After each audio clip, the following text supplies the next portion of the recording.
وعلى آلك وأصحابك يا حبيب الله.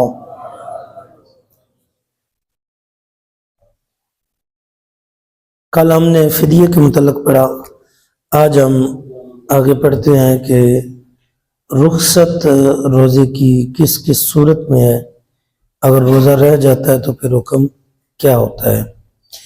اللہ تعالیٰ نے رمضان المبارک میں مسافر یا عارضی مریض کو عذر کی بنا پر روزہ چھوڑنے کی چھٹی دی ہے، رخصت دی ہے. لیکن یہ بھی فرمایا اگر تم روزہ رکھ لو تو یہ تمہارے لیے بہتر ہے. مثال کے طور پہ اس نے یہاں سے لاہور جانا ہے تو لاہور کا سفر شرعی بنتا ہے، لیکن اس کے پاس گاڑی ہے، سہولت ہے، اچھی سہولت ہے، صحت بھی ٹھیک ہے اس کی کہ وہ اے سی گاڑی میں جا رہا ہے، اسے کوئی پرابلم نہیں، کوئی پریشانی نہیں بنے گی، وہ رکھ لیتا ہے، اسے یقین ہے کہ میں مکمل کر لوں گا روزہ، تو اسے زیادہ ثواب دیا جائے گا. ٹھیک ہے. لیکن اگر اسے پتہ ہے کہ میرا روزہ مکمل نہیں ہو پائے گا، کچھ نہ کچھ مسئلہ بن جائے گا، تو پھر اسے چھٹی ہے، رخصت ہے. اسے بعد میں رمضان کے بعد جب اسے موقع ملے گا پھر وہ اس کی قضا کرے گا.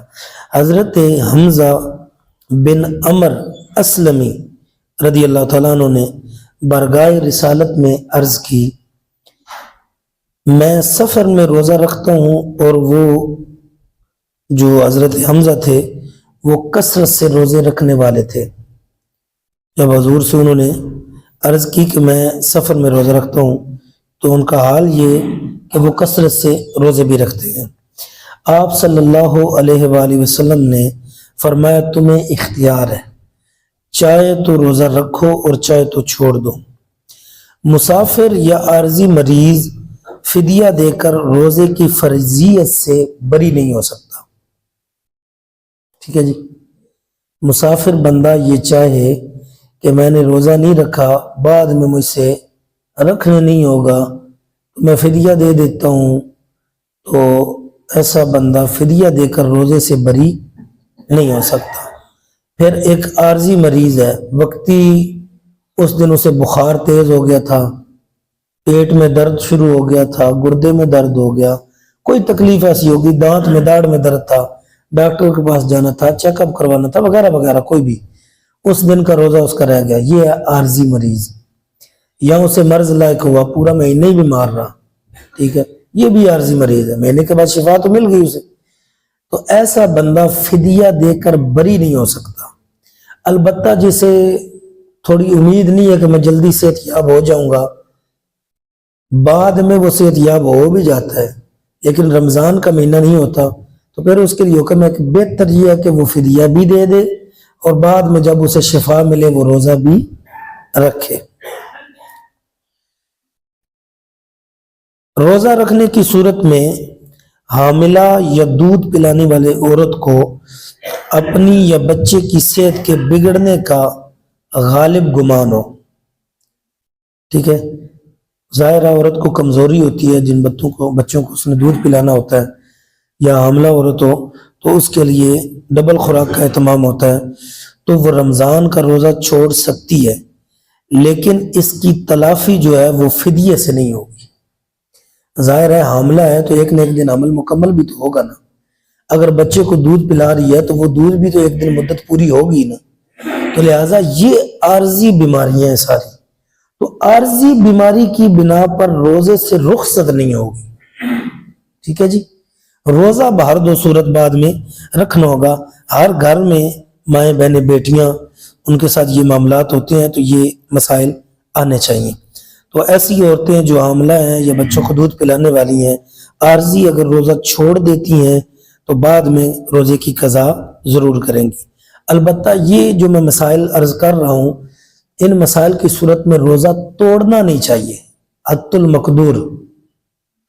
المقدور اول تو رکھے ہی نہیں، پہلے پتہ ہے کہ میرے ساتھ یہ معاملہ ہے، اور اگر رکھ لیتے یا رکھ لیتی ہے تو پھر جب تک جان جانے کا خدشہ نہ ہو، بیماری کے بڑھ جانے کا خدشہ نہ ہو، اس قدر بڑھے کہ بندے کے کوئی عضو تلف ہو جائے یا جان جاتی ہے، تو پھر حکم ہے کہ روزہ توڑ دے، پھر اس کی مختلف آگے صورتیں بنتی ہیں بہرحال۔ اچھا،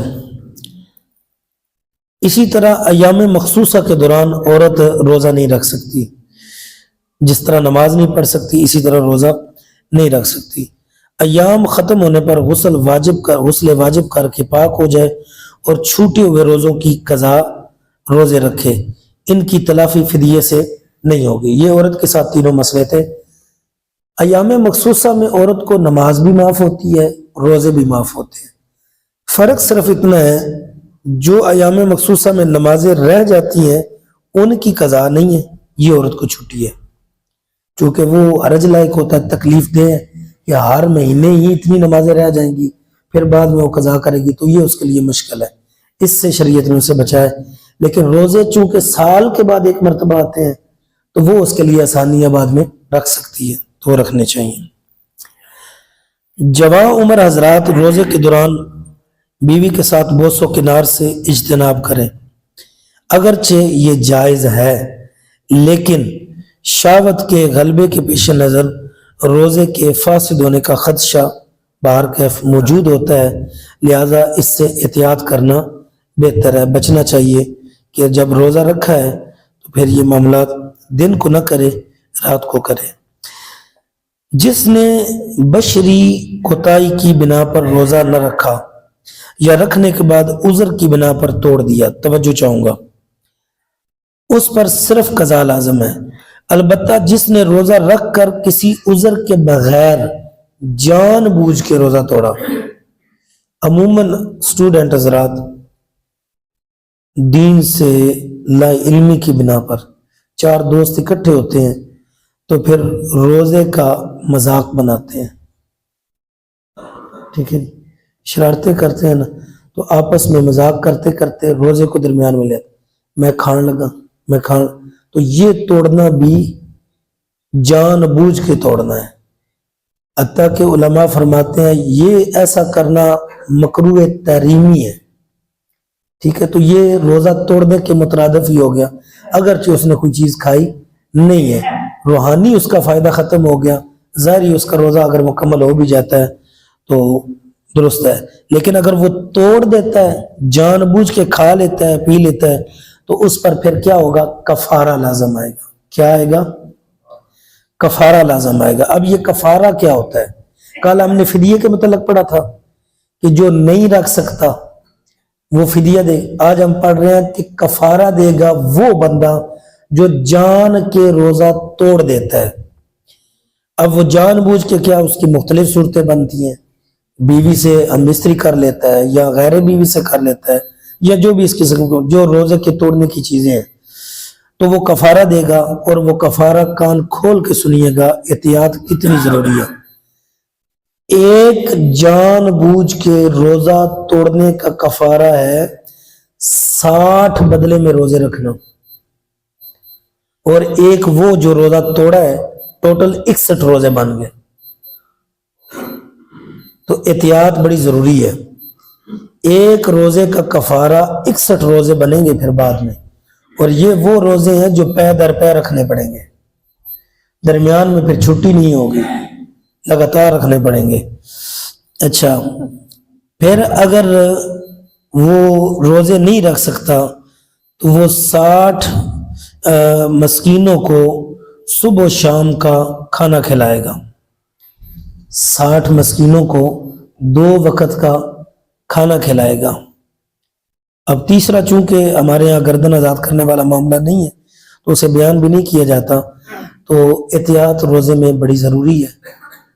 سال کے بعد 1 ماہ کے روزے آتے ہیں تو حد المقدور کوشش کرنی چاہیے، اپنی صحت کو بھی بحال رکھیں، صحت کا خیال رکھیں، تاکہ یہ اللہ کے مہمان جو رمضان کی صورت میں اس کی عزت و تکریم ہو سکے اور یہ اپنا فیض ہمیں عطا کر سکے۔ یہ ہمیں معروم چھوڑ کے نہیں جاتا، بلکہ ہمیں بہت کچھ دے کے جاتا ہے، کچھ نہ کچھ نہیں، بہت کچھ دے کے جاتا ہے۔ اپنی صحت کو اس نظریے سے بحال رکھیں، صحت کا خیال رکھیں کہ ہم نے روزے رکھنے۔ اللہ سب کو صحت عطا فرمائے، ہمت دے، توفیق دے، طاقت دے، اور وہ پورے 29 یا 30 جو روزے بنتے ہیں وہ سارے کے سارے رکھیں، اور روزے بھی رکھے, قرآن کی تلاوت بھی کرے, 5 وقت کی نماز بھی پڑھے اور ڈھیروں دعائیں بھی کرے. اللہ رب العزت سمجھنے کی